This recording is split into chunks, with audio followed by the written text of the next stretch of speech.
one thing we kind of get tied up in winning and developing, and sometimes that's one that takes a back seat. And as far as you go in hockey and in life, I've found that it's probably, it is the most important thing. It's just being a good person and a good teammate. And when you're younger, sometimes you may not understand that, and it takes time, and you got to learn these things.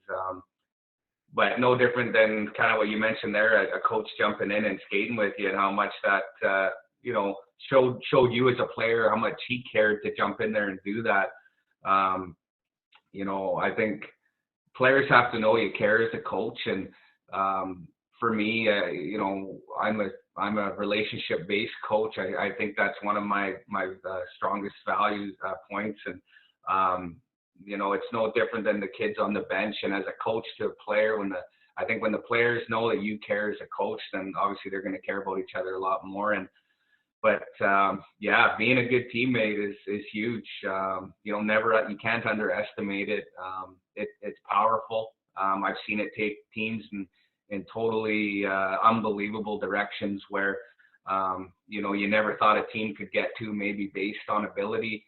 The power of guys pulling in the right direction can sometimes overcome a lot of things. And the more you're around it, it's infectious. You've probably played on the teams that were really well connected and the chemistry was there, but the guys loved each other and they were like family. And I've coached teams like that where kids would go to battle for each other, and those are the most successful teams that I've ever had, are the guys that understood that team success was more important than their personal success. And the funny thing is, what happened to those players, towards the end of the season, whether you end up winning or not, you have a great season because you have a group that cares.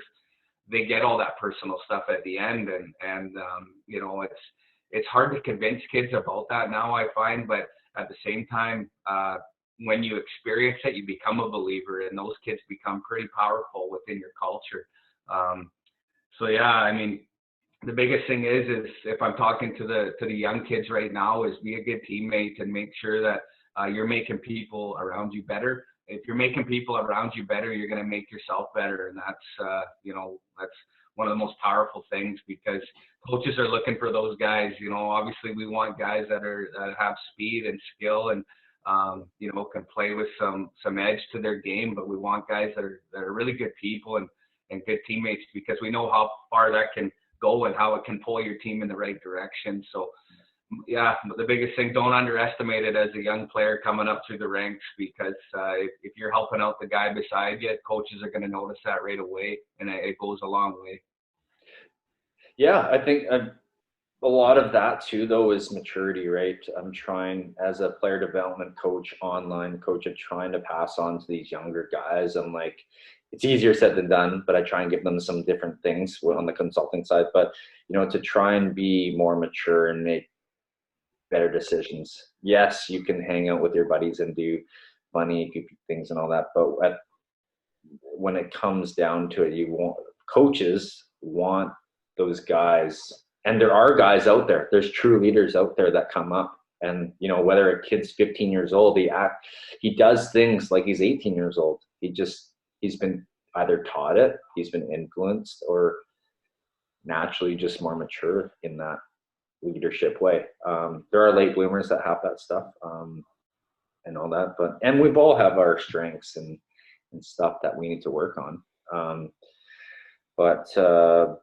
Just being a really good teammate leads to life skills as well.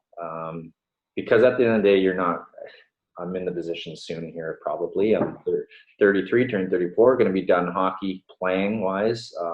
And it relates to, are you going to make that other coach better, whether he's assistant coach or head coach, or, we're talking right now, am I going to make you better with some of the things I'm able to say in perspective, or you're going to make things better for me. And we're all learning every day. So that's something to know as a young player. Just kind of going into all off topic, but you kind of I remember as a player, sometimes you get so stuck into things, right, that we have our reasons why we get so defensive and protective, that we think we act like we know everything. Because I've had coaches where they're like, they make you feel dumb, and they also try to make you think you're not as good as you are. They're doing it I see the reasons and their intentions, but that makes us as players sometimes so defensive that we're like, no, I'm good enough. And I understand that part, but at the same time, I read a quote, Kobe Bryant quote, basically. He just said to act like a kid, always want to learn, and always, and that's when it's fun, when you're a kid, when you're always learning. You're like, this is awesome. Like, I'm getting better faster and quicker because I'm learning all these, what comes with it.